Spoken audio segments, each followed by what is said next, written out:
கர்த்தருடைய பரிசுத்த நாமத்திற்கு மகிமை உண்டாவதாக. தேவன் அடிமையை கூட இங்கே ஒரு சுயாட்சியாக நிறுத்ததுக்காக கர்த்தருக்கு நன்றி சொல்கிறேன். இந்த வருஷத்தில் தொடக்கத்திலே நிறைய பிரச்சனைங்க. இந்த பிப்ரவரி மாதம் உடம்பு சரியில்லை. அப்பப்போ முதுகு வலி நெஞ்சு வலி இருந்துனே இருக்கும். மருந்து மாத்திரை எடுக்கிறேன் தான். அப்போ அந்த சமயத்தில் எனக்கு எப்போ உடம்பு சரியில்லைனாலும் பாஸ்ட் வீட்டில் இருக்கிற மாதிரி ஒரு கனவு காணுவேன்.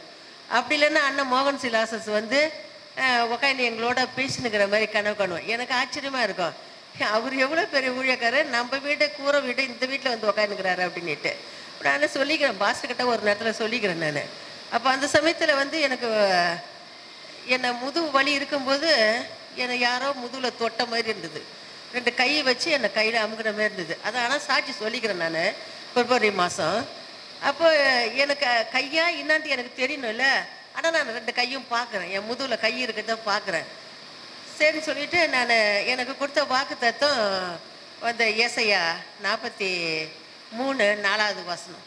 அப்போ நான் எனக்கு அருமையானபடியால், என் பார்வைக்கு அருமையானபடியால் கனம் பெற்றாய் அப்படின்னு சொல்லிட்டு அந்த வசனம், எந்த வசனம் வந்தாலும் பயமாக இருக்கிற மாரி இருக்கும் எனக்கு. நான் சந்தோஷமாக தான் இருந்தேன் அந்த வசனம் வர்றப்போ. மறாவது மாதம் மார்ச் மாதம் ஆலயத்துக்கு உபாசன நாள் 40 நாள் உபாசன நாளுக்கு வரும்போது எப்பயுமே நான் சாப்பாடு செவ்வாய்க்கிழமையில செஞ்சு கொடுப்பேன். அதில் நெருப்பு என் காலில் பட்டுட்டு இருக்குது. பட்டுடவோ எனக்கு அது தெரியல. எனக்கு நெருப்பு காலில் பட்டுனால அது அப்படியே காயமாகி அந்த கால நடுவில் மேலே எனக்கு அப்படியே காயமாகவே இருந்தது. அப்புறம் அந்த ஏப்ரல் மாதம் ஃபுல்லாக அது மாதிரி இருந்தது. தேவனுடைய கிருபையினால் அந்த காயமானால எல்லாமே பயமுறுத்துனாங்க. சுகர் இருக்கிறதுனால காயம் அதிகமாகிடப்போன்னு சொல்லிட்டு எல்லாமே பயமுறுத்துனாங்க. நல்லா போனது. மறுபடியும் ஏப்ரல் மாதம் பெண்கள் ஜபத்துக்கு சாப்பாடு செஞ்சு கொடுத்துட்டு மறுநாள் என் தோட்டம் ரொம்ப கல்லும் மண்ணுமா இருந்ததுனால என் மகனை விட்டு போட சொன்னேன். அப்போ போடும்போது நானும் என் மருமகளும் அவன் ஒரு பக்கம் தோட்டம் போட்டுனே இருக்கிறான் சிமெண்டால், ஒரு பக்கம் நானும் இவ்வளோ சுத்தப்பட்டுருந்தோம். ஒரு கழி என்னை தடுக்கி இதுலேருந்து டமான்னு அந்தாண்ட விழுந்துட்டேன். நான் விழுந்துடவோ அந்த கல்லுங்க டேங்க், இது செப்டிக் டேங்க்கு, அந்த இடத்துல அப்படியே விழுந்துட்ட உடனே தலை பின் மண்டையில் 2 பல வீங்கிடுது. அப்படியே வீங்கிட்ட உடனே ஆனால் உடனே எழுந்துச்சு உக்காஞ்ச உடனே என் பேத்தி பிரித்தி உடனே என்னை ஆஸ்பத்திரிக்கு ஏற்றின்னு போனேன். ஆஸ்பத்திரியில் ஏற்றின்னு போனதுக்கு டாக்டருங்க ஒரு ஸ்கேன் எடுக்கல, ஒன்றும் கொடுக்கல, ஒன்றுமே செய்யலை. 500 ரூபா ஆட்டோ செலவு தான் எனக்கு. ஆனால் அங்கே போனாக்கா 2 ரூபா பேராசெட்டு மாத்திரை கொடுக்குறாங்க, அந்த கருப்பு மருந்து தடவின்னு போமான்றாங்க. அப்போ நான் டாக்டரை கேட்குறேன், என்ன டாக்டர் இப்படியாப்பட்ட வலி எனக்கு தாங்க முடியல, பின்னால் எனக்கு ரொம்ப வீங்கிடுது, எனக்கு பேராசெட்டு மாத்திரை கொடுங்க, அது எங்கள் வீட்லேயே இருக்குது அப்படின்னா. அப்போ அந்த டாக்டர் சொல்கிறாரு, அம்மா என் தாய் மாதிரி நான் நினச்சின்னு சொல்கிறேம்மா, உங்களுக்கு ஒன்றுமே இல்லை, நீங்கள் போயிட்டு வாங்க அப்படின்னாரு. வீட்டுக்கு வந்துட்டு மறுநாளும் எனக்கு வலி தாங்கலை, பிபி ஓவராக இருக்குது இதனால. அப்போ பக்கத்தில் இருக்கிற இங்கே சின்ன ஆஸ்பத்திரி ரெட்டேபாளத்து ஆஸ்பத்திரிக்கு போனேன். அங்கே போய் டாக்டருங்க பார்த்துட்டு எனக்கு மருந்து எதுனாங்க. உள்ளார்க்க இருந்து இப்படி வெளியே வந்தோடனே அங்கேயும் அப்படியே மயங்கி விழுந்துட்டேன் நான் கீழே. அப்புறம் டாக்டருங்களாம் உட்கார வச்சு எனக்கு சாப்பிட அவ்வளோதான் என் பேத்தி தான் பிரீத்தி, அவளை விட்டு எனக்கு தண்ணி இதெல்லாம் கொடுக்க சொல்கிறாங்க, அவங்கள சாப்பிட வைக்க சொல்கிறாங்க. சென்று வீட்டுக்கு வந்துட்ட பிற்பாடு அப்புறம் எங்கள் அக்கா ஃபோன் பண்ணா, என்ன சிஸ்டர் சித்தா அடிபட்டுட்டிங்களாம?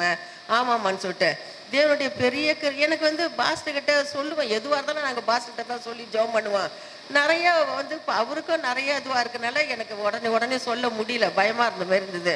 அப்போ அவள் அந்த நேரத்தில் ஃபோன் பண்ணி அந்நிய பாஷையிலேயே நிறைஞ்சு பாட்டு பாடி ஜெபம் பண்ண எனக்கு அந்த வலி அந்த வீக்கம் எப்படி மறைஞ்சதுன்னே தெரில.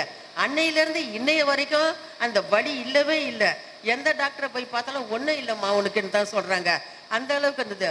மறாவது வாரம் மே மாதமோ அதே மாதிரி முதல் வாரத்தில் உடம்பு ஒன்றுமே முடியல.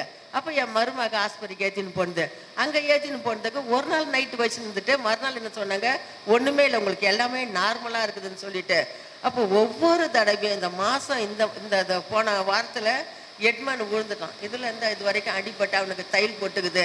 நேற்று இறங்கும்போது அவனுக்கு கால் அப்படியே இதுவாகி ஃப்ராக்சர் ஆகிதுன்னு சொல்லிட்டு அபிஷேகம் பார்க்க போய் கட்டுப்பட்டு வரான். அப்படி ஒரு பிரச்சனையா போன மாதம் அக்டோபர் மாதத்தில் எங்கள் மருமகன் பில்டருக்கு இது மாதிரி ஆற்று பிரச்சனை வந்து எத்தனையோ பாடுகள். ஆனால் நீதிமான்களுக்கு வரும் துன்பங்கள் அநேகமாக இருக்கும். தேவன் எல்லாவற்றிலிருந்து அவனை விடுவிப்பார் வார்த்தையின்படி கர்த்தர் எல்லா தீமைக்கும் பொல்லாப்புக்கும் எங்களை விலக்கி இன்னைக்கு இந்த சாட்சியாய் கர்த்தர் நிறுத்ததுக்காக கர்த்தருக்கு கொடான கொடி ஸ்தோத்திரம். நாங்கள் நிர்மூலமாகாமல் இருக்கிறதோ அவருடைய பெரிய கிருபை, சுத்த கிருபை. தேவன் என்னை நிறுத்ததுக்காக கர்த்தருக்கு ஸ்தோத்திரம்.